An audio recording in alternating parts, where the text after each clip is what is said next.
Spain is famous as the European country that takes a nap. Can I get a business school education and have a siesta? If you were in Andalusia, probably yes, because the nap is something that it's due to the weather. So if you go to Andalusia, in summertime it's really, really hot. And you cannot be on the street, you cannot do anything after lunch. It's quite hot here.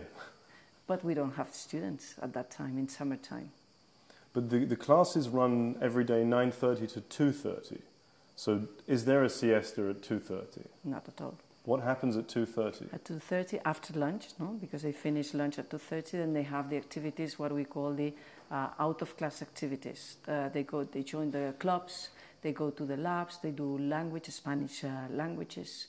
They prepare for the next day classes. This is what they do till 10 at night.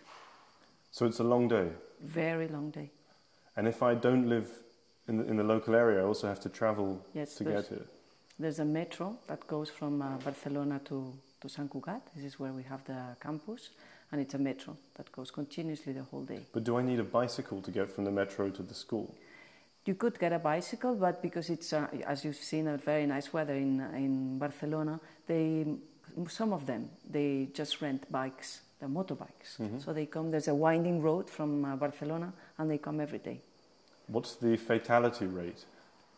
As of now, 0, but probably we will have. How long have you been at this location? In Sant Cugat, this is our first year, so 1 year, one academic year. Is it working? Yes, I believe yes. As you can see, it's a very different setting. It's very special. No, it's very mountain, very like being in the I don't know how you say it in English, Campiña. No, these are the countryside. Place, the countryside, like being in the countryside in a place where normally you think about Barcelona on the beach. No, so all the students they live in Barcelona and they come here to study. So it's more relaxed. The environment to study it's better than in the city. But one of the reasons I would come to Barcelona would be to party as well, to go and to be in the city. Well, if you come to study, studying an MBA is hard. It's really hard. It's very concentrated, and partying. I mean, obviously they all party, but not as much as if you just come to Barcelona as a tourist that you will party around. But the main reason to move here is because we have all the international programs in this campus. So this is a truly international campus. Wait, but you brought the international programs here? Yes. You didn't run after them. So why did ESADE strategically decide to completely relocate to Sant Cugat? Because Barcelona is a very small city and it's surrounded by the mountains and the sea. So Barcelona cannot grow. So when you want to build a campus, you have to go out of the city, out of the mountain. You have to move to another area. But why not move to France or somewhere else with a more stable economy? I mean, you've moved out of Barcelona, but you're still in Spain. Well, we could talk a long chat about the stability of the French economy, unfortunately. I mean, we are all suffering in Europe, all the countries. And I would say that Mediterranean countries have started suffering earlier than the other countries. But also, we are getting out of the suffering stage earlier. So now we can see, for the first time in years, since 2008, we're starting to see that things are changing. But a lot of tough decisions have been made in order to see the change. What kind of tough decision? On the labor market. So Spain used to be, as the majority of the European countries, there's a lot of protection, social protection of the workers. So the labor market is very rigid. So it's very difficult that you fire people. So companies have to adapt to a dimension of a structure that is very fixed. So when there is a recession, you keep that dimension and get losses. So what we have made in terms of tough decisions is to flexibilize the labor market. And now the Spanish labor market is really, truly flexible. So companies are eager to come here. I pick a statistic from the air from the newspapers, but young people, something like 50% are not working. Unemployed. Is an MBA going to be any use to me in this climate? Well, depends on what you if you want to stay and work in Spain, that's not the main purpose of the students that come to the MBA. This is an international MBA because Barcelona is an attractive location as a city on a worldwide basis. So they come to Barcelona to study, but what they have is international careers. So basically what they plan to work is where the work is, which is basically the emerging markets. So you have a lot of placement in Asia, Southeast Asia, Latin America. This is where Africa, Middle East. None of those countries speak Spanish? No.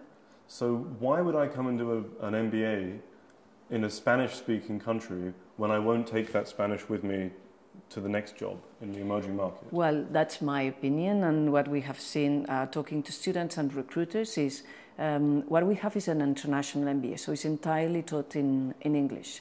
So we have also, Barcelona has the capacity to attract people from all over the world, so we also have a multicultural MBA. So this is what they look in terms of assets, the capacity to deal with different culture, because when they work and go and work to their own countries or elsewhere in the world, they will be dealing with different multicultural people. So we have developed that competency of being able to adapt and understand different cultures. And the Spanish, it's not the second because of the Mandarin, but it's the third most spoken language in the world. So that's an asset to come to here, to have an MBA in English, multicultural, and also have the capacity to learn Spanish. But it's only, it's an asset if I deploy it as an asset. If I learn Spanish, and it's a leisure thing, it's a nice language, it sounds pretty, but if I'm going to the emerging markets, if I'm going to China, it's really not that useful to speak Spanish. Well, it would be if you use it as the bridge for the Chinese companies to work with Latin American countries. Will my accent that I pick up in Barcelona be strange in Latin America? No.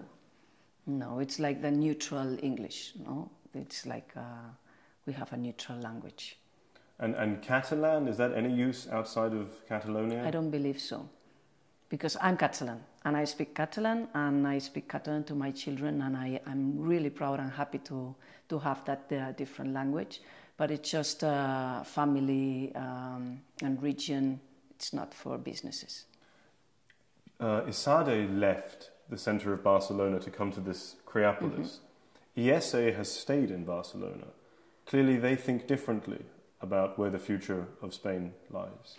Well, we believe this is just 10 minutes from Barcelona city. So we believe is that we have not gone out of Barcelona.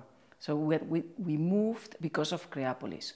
Creapolis, as you have seen, this is a place, this is the only MBA in Europe at least, where students can share the same facilities with companies, and companies that are startup and high growth companies, which are the companies of the future.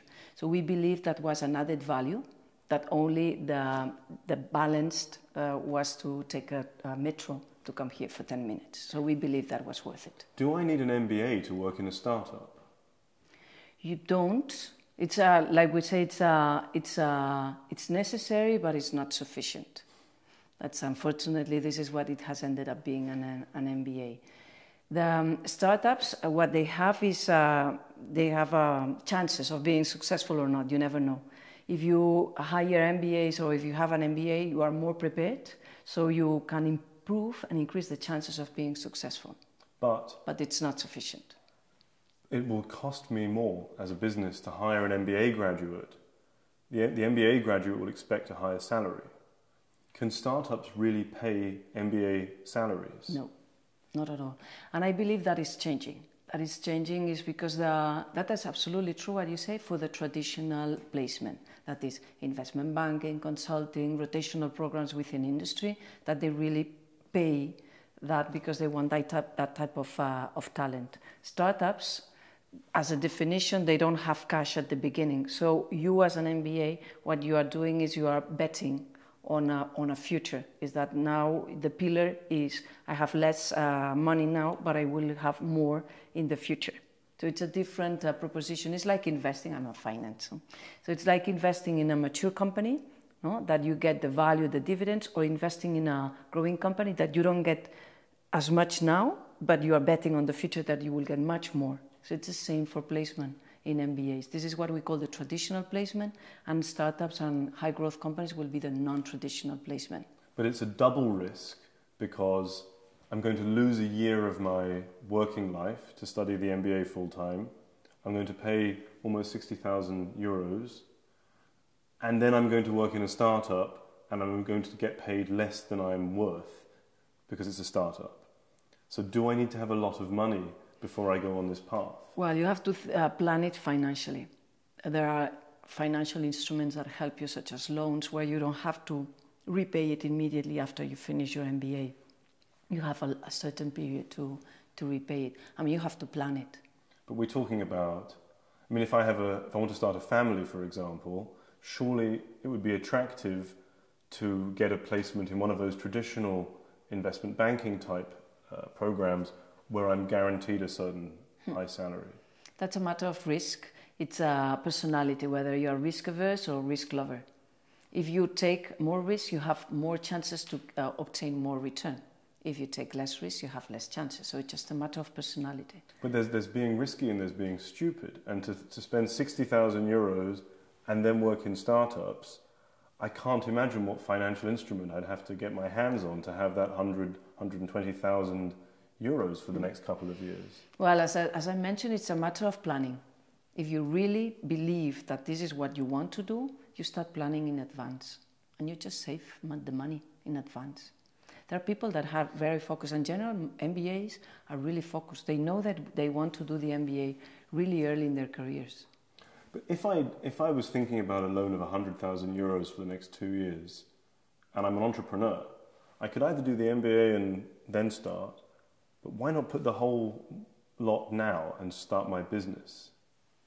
Yeah, that's an opportunity. I mean, we could think of you starting your own company or you as an MBA working for a startup, right? So those are the two different dimensions. So the dimension you're talking about is you starting your company. Obviously, if you believe in your company, you don't need the MBA, and if you believe in your idea and you're passionate about and you want to start it, there are a lot of companies that have started with college people. They don't have MBAs.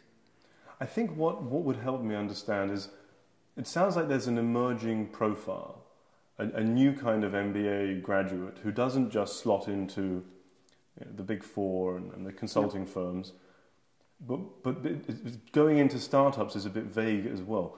Could you give me a profile of the sort of student that might take that path you described? I've been involved in the MBA world for now it's like 13 or 14 years. And it's like, this analogy of the frog, that when you put it in the water and then you just increase the temperature, the frog dies. But if you put the frog in a boiling water, it jumps. It's the same. Is this a Spanish delicacy? I don't know. Yes, but the legs of the frog, not the... That's French, no? Not here too? Okay. So that's what we've seen is the generations that have been studying MBAs have changed little by little by little by little. And as of now, we have the millennials. So the MBA students are the eldest of the millennials, or what we call, and they are different, definitely. It's a different generation. So they don't believe in they have a different framework. The framework we had in the past, as of our parents, is that you go to the college, you have a nice degree, you get your MBA, you get a nice job, and you stay in that nice job for the rest of your life till you retire. You get a nice pension, and you spend your late years living very comfortably in Spain, no? The majority. And this has changed a lot. They don't have that framework.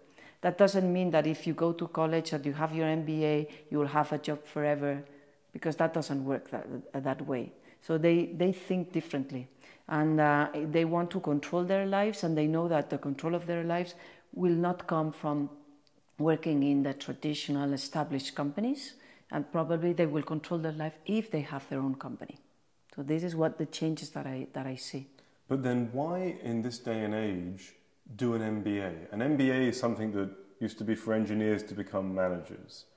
And an MBA more recently has been something that gets you into the big bank or big consulting firm. It's a career change technique. But why do an MBA in a world that's so chaotic? Because of that, because the MBA is a transformational experience. What we see in the classes, so the MBA as such, it's just a commodity. What with the learning experience in terms of the academics, the content, because the content you can find it just on the internet. You just check a concept and you can find it. It's not something that it can be delivered lecture type as it used to be in the past. So the transformational experience is the fact that you are joining and sharing a very important year or year and a half of your life when you are 28, 29. It's an inflection point.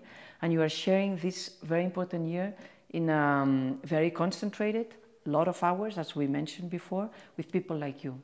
So that transforms, and its inflection point is that maybe you would like to start up your own company, but you don't have the guts to do it. But if you are with a pool of people that think like you, that are boiling and have energy and they want to change the world and they want to change their career, you have more possibilities of changing it. So that's a transformation part of the MBA as opposed as to the past. Is it not the blind leading the blind? All of these 28, 29-year-olds who are frustrated, who want to do something different, all networking with each other, but none of them knows where they're going. Where do they go? I mean, where's the guarantee it will get me somewhere? Well, one of the competencies that they have for sure, because we check it, I mean, here and in any MBA, is leadership. This is one of the competencies they have. The people that they do the MBAs, is they want to lead, they want to influence.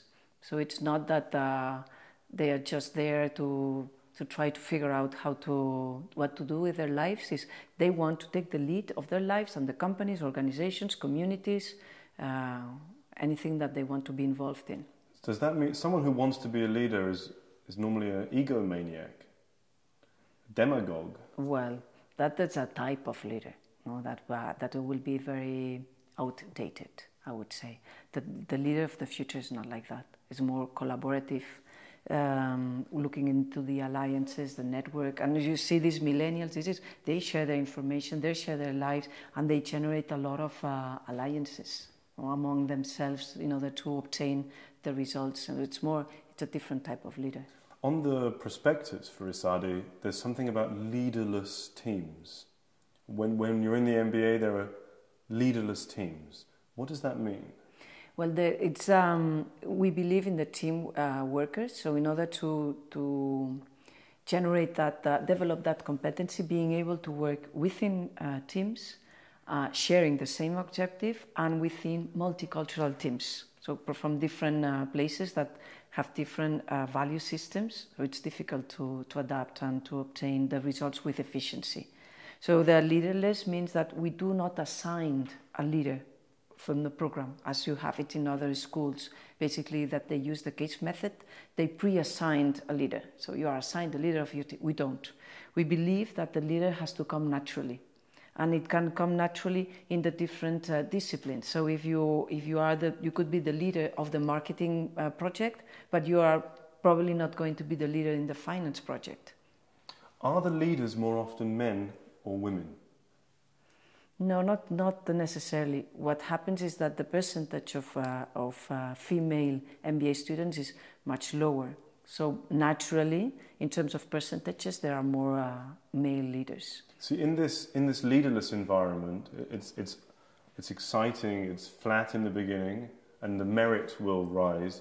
But if you have an MBA like yours, which is 66% male, you would expect that in the traditional way, the men will rise to the leadership positions. On a percentage basis, they will. And do they in this course? Yes, on a percentage basis, but the female also take the lead. Also. I'm wondering if there's a conflict, though, between the idea of you want leaders on the course, and at the same time, teamwork is so important. There must be a tension somewhere. Well, because it's just part of the activity. So teamwork is just one competency that we want to develop, and we do it through these team projects that they work in teams. But there are other competencies that we want to develop, and definitely, and the most important is leadership.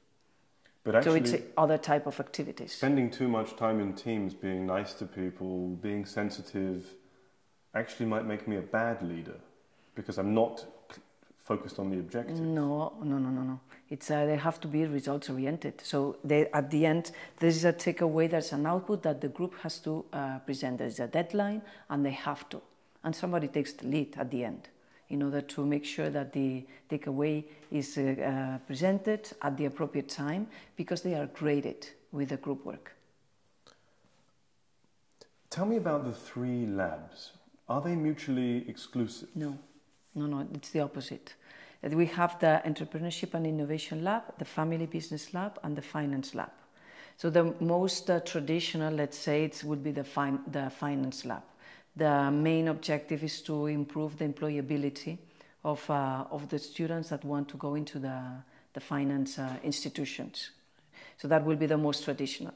But what offers is, for example, let's think of one that wants to go into the Entrepreneurship and Innovation lab, so want to start up their own business. Right? It could be that they come from a family business, and because of their age, just think of the current students, they have 28, 29 years old, so their parents, right, let's add up like 38, they don't have 60 years old, so they are still running the company. So when they finish their MBA, they are not going to run the company. So what they want is they want to start up their own business. So you have family business students, but they want to start up their own venture probably within the umbrella of the family business, or with the investment of the family business or financing. And also they need finance knowledge in order to start. So, but what I'm confused, because I can hear logic for these 3 different specialisms, but I want to learn all 3 of these things. I want to be good at finance, I want to be innovative and entrepreneurial, and I want to work in my family business. This is one of the competencies that is developed here. You have to prioritize. You cannot have it all. Never in your life. So you have to choose. So they are mutually exclusive. I can do one. No, they can do the 3, but at the end, if you do the 3, you don't have time to do them all in depth. So you will have to choose. It's really, you want to start your own business, you want to go into financial institution, it's exclusive. And that's mutually exclusive. You cannot go to Goldman Sachs and start up your own business. How many, in terms of percentage, students take the finance route at ESADE?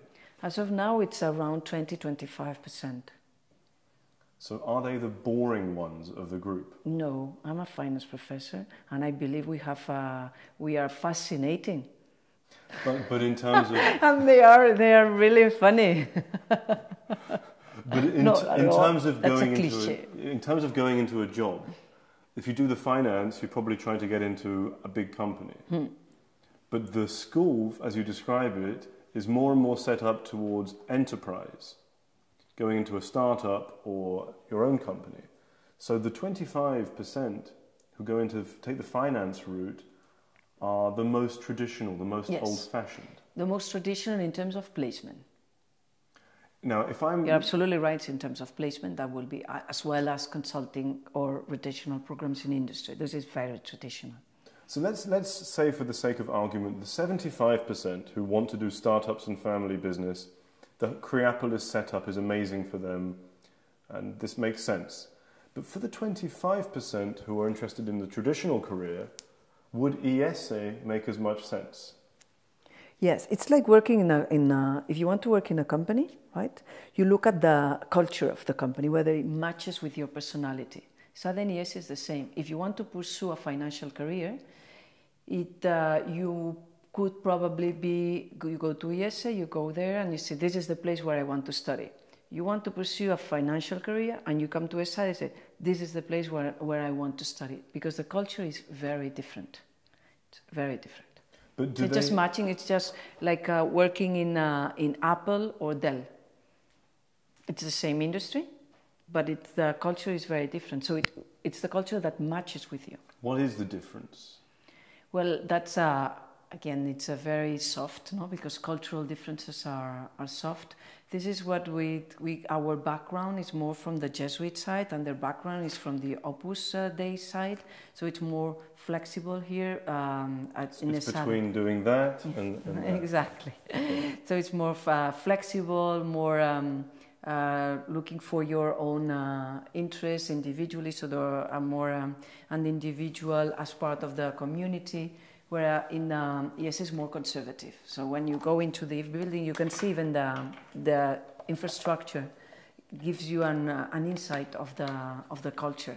So the infrastructure is different. This is very light, very open. That is very traditional, more brick and mortars.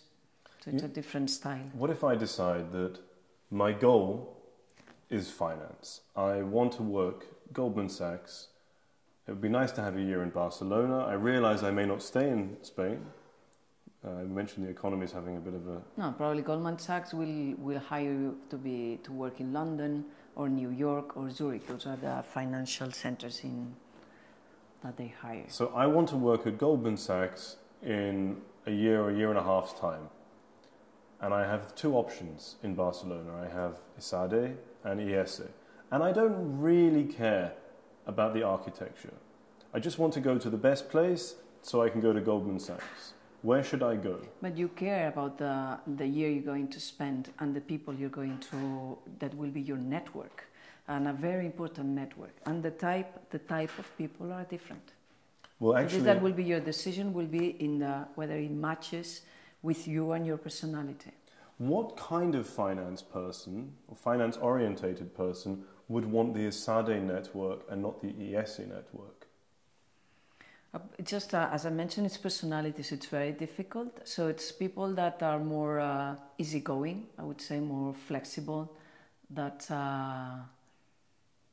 probably have more a commercial side rather than a technical side, more dealing with people. I'm thinking in terms, just thinking neutrally, that if I go to ESE, more of my peers will have similar sorts of, will be in the other institutions and big brands. No, institutions are the same because they come to both places. So it's not that we access to a different type of institutions. So the same bankers that go and hire at ESE, they come and hire at ESADE. The question is, given that so many schools have an MBA, how has ESADE managed to get into and stay in the global rankings? This is the differentiation factor, as I mentioned, is the way we do it. It's because we are flexible, we are more adaptable, we are more diverse, and this is where the world is going. But all of those things are things that everybody says, but the difference is that you're high in the ranking. Why? Well, we all think that you always have, you want to have that tagline, that really differentiates you very easily and fast, and we are all looking like the madmen. It's toasted, looking for that. It's we are looking for it, and at the end we all have the same wording, the global leaders, the inspiring futures, and at the end. Because it's such a program that you as a candidate, you have to invest so much time and money, it ends up being like a personal program. So you come, we do a lot of, all the schools, we do a lot of interviews and open days that you come here, you visit the school, you talk to the current students, you talk to the alums, and it ends up being something that fits with what you want. And I'm only saying to you that's the fit. It has to be a natural fit, and it matches. And there are people that like ESADE on a global basis. There's our style, our way of doing it, always being innovative, such as moving here. I mean, it was tough because it was much easier to stay in Barcelona. But it's being like the traditional MBA in a traditional building, doing the same things. And if you do the same things as you've done it in the past, you are not going to obtain different results. So we thought we have to break that. So we moved to, because the MBA by definition is applied knowledge. So say, if we want to show the world that we are applying, let's move to a place where we have companies. Right? That will be the differentiation factor. It's not that we we are transforming the people that they set up their own companies. It's because it's an applied knowledge. Let's do it in a lab where you have companies, where you can do your projects with the companies, not with cases, not with simulations, but with existing companies. And the companies in Creapolis let your students come and interfere with them? They are excited. So we have organized, what we do is that they have challenges, and they work with that challenge with a group of students as if it was a consulting project. So is it free for the local company? Yes, absolutely. And the students, what they receive is academic credits. It's convenient because it's in the same building. And is this something other schools do? No, not in the same building, sharing. I mean, the schools do, they are consulting projects, but it's from a logistic perspective, it's difficult. But here, I mean, it's just they have coffee together, they are in the same place.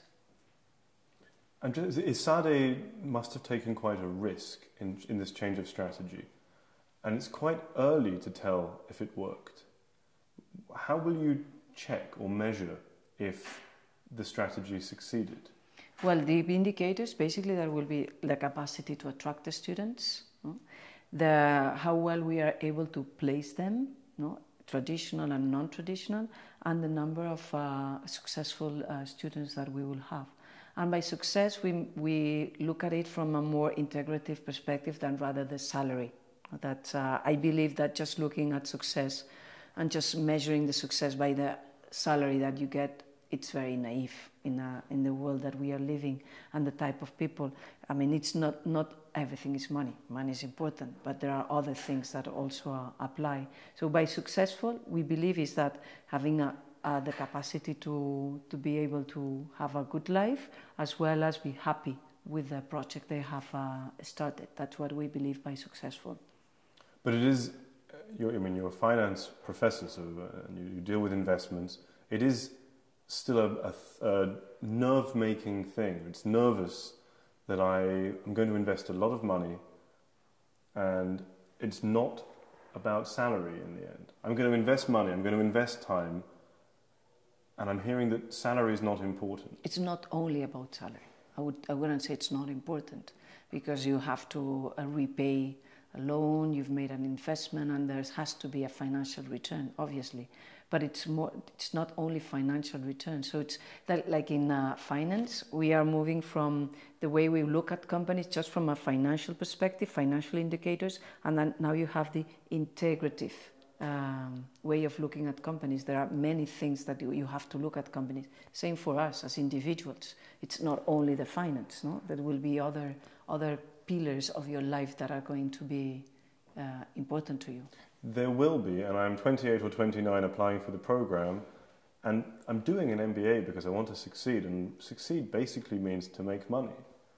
The family will come later, and there will be more important things. But at this moment that someone comes to the MBA, surely money has to be one of the most important things. Yes, it is.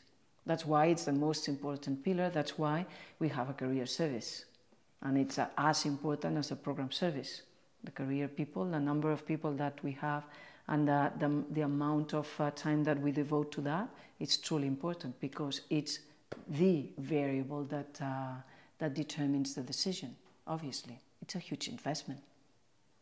The course can take 12 months, 15 months, or 18 months.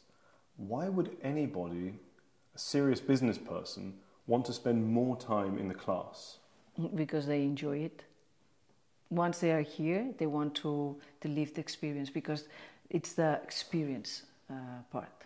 And they know that once they will finish the MBA, I mean, what other programs can you study after an MBA? PhD? Just the PhD, but it's to go into the academic arena. It's a 4-year program. So it's a different style, no? And so that will be the end. So they know that probably it doesn't matter whether they go back to the labor market 3 months or 6 months later. So it's an extended vacation? Vacation, from a labor perspective, I would say it's an extended educational experience, not a vacation. Does it cost more? No. It's just the opportunity cost. And how do I, so if I do the 18 months... You get it all. You can go on exchange, you can do your internship, you can do it all. If you take it 15 months, you can either do the internship or go on exchange. You cannot have it all. And 12 months, just the academic program. Why would somebody just do the 12-month program? Normally it's company sponsored, or they want to start up their own company, or some of them, they come from family business and they have to go back. So that's the only reason why. So your preference is to study for longer? Yes, it's 50-50 between 15 and 18 months. And the preferences. And what do people actually do? 50-50. Does anyone do the 12 months? 12 months, it's, we have normally 10% max. And that's people sponsored by their companies mostly. And what's the difference between 15 and 18 months? It's in the 18, you can go on exchange as well as do an internship in summer, both. I'm just getting a profile, and I mean, I need 60,000 euros. To do this as well as I can, I need 18 months. I need living costs in all of that period of time, plus pleasures and luxuries that I might want from time to time. How much money would you say I should set aside before starting at ESADE? I would say 100,000. And? Euros. When, typically, am I likely to make that back? Well, if we look at the indicators, no, that, for example, Financial Times, you get the average salary 3 years later is around $130,000. So it would take me still quite a while to pay back. It's a long-term investment, absolutely. Would you do an MBA? I have an MBA, and I would do it, definitely. Definitely. And how did it help you? In my case, I was able to change my career. I was from marketing, and I moved into finance. And you stayed and did the PhD? Yes, because I need it for if you are in the academic world, it's a requirement. And so did you not need to pay back the MBA investment? Well, you pay it with your work. But it takes a lot longer on the academic track. Yeah. Is there anything else you want to say about the period of time? Well, it's just the advantage that we said from our side is that you don't know how long you would like to have your MBA. So what we offer, that the flexibility side, our students say, you don't have to choose before you buy it. Because when you purchase an MBA, it depends on the length of the school. Some schools in Europe, in the States, it's more standardized. It's a 2-year program. But in Europe, we have schools that offer a 13-month, 15-month, 14-month, 16-month, 18-month. So you have all type of durations in the European arena. In our case, you don't have to choose before you start. You can choose around May of the first year. That you have started, now you know better what an MBA is, how your life looks like, and then you decide whether you want to do it in 12, 15 or 18 months. Typically, what changes? What do you mean by change? Somebody comes with plan A and they end up doing plan X. Whether they find an internship or not, that's one possibility. The other is whether once they are here, if they come with families that they want to stay more time here, or they have to advance, to go back to their countries. So just personal decisions at the end. I want an impact scholarship. Please, can I have one? You will have to fight for it. You have to prove and show us that you really want to make an impact. I really want to make an impact. On what? Stuff. What do you mean by stuff? Big stuff. Big stuff. You have to be more specific. The universe. More specific. Alpha Centauri. Make the world a happy place for all the people. Then you have to prove us that you have certain ideas in terms of projects that you are thinking of. So you have to be more specific. Yes, I thought I'd be a drug dealer and just let everybody take all the drugs. That definitely will not be an impact from our perspective. So Definitely not. What would be an impact? Something that we believe that could change the life of communities in general. It's if it's more specific, it's easier to be able to analyze it as a good impact, as long as it is a specific. Because if not, if it's not specific enough, it's you cannot assess whether that will come true or not. So is it an investment from the school? Do I have to pay it back? No, not at all. And it's the investment of the school in regions where the salaries are lower, and it's difficult to justify that you will be able to repay that loan because of the currency exchange. What about a need-based scholarship? Well, that's easy because that's looking at the economic capacity, and normally the economic capacity, what we find in general is that due to the exchange currency and the life of some countries, the emerging markets, some of them, in general, the salaries are very low. So it's you can see that it's very difficult to repay it, very difficult. Who are your competitors? Our competitors is the European cluster. So our competitors is ESADE, IMD, LBS, ESADE, Instituto. And what's the differentiator that people know ESADE has? Well, first, what we differentiate was locations. One differentiation from the other from schools from other countries. So at the end, it's ESA and ourselves because it's the same city. That's why we differentiate from ESA, that is more traditional, no? And we are less traditional from our perspective. Both of us with excellent academic quality, because if not, you could not be sustainable in the rankings. And our differentiation also, it's the type of placement. You get LBS, it's very focused on investment banking.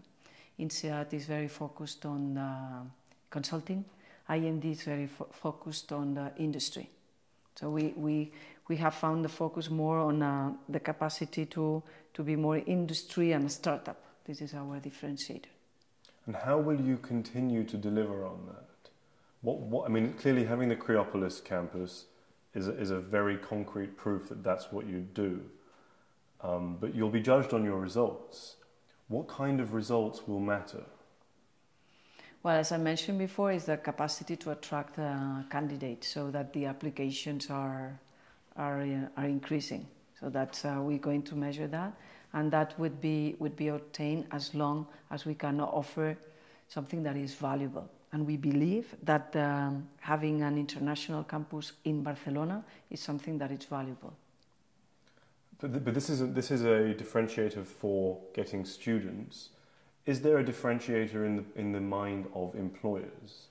In the mind of recruiters, what we look is at their needs in terms of the type of talent. And as we've been talking about, it's that leader that is more collaborative, that sustains more the success based on alliances and network. It's more adapted to the needs of the companies that are now successful, rather than the old companies that in the past that you needed that type of leader that was more solitary, more based on individualistic, and the companies are valuing this value proposition. Is it an experiment? No, we've been in that site since we started. This is our DNA. This is our identity. But those new companies are still changing. Well, we're thinking of Google's, Microsoft, Apple's, Facebook's, Amazon. Those are the ones that are recruiting now. And they wouldn't rather have somebody from London Business School? It's a different style. Well, they want diversity. So they do not want all from LBS. No, they would like people from different places. So if they are too standardized, the schools, they don't get the diversity.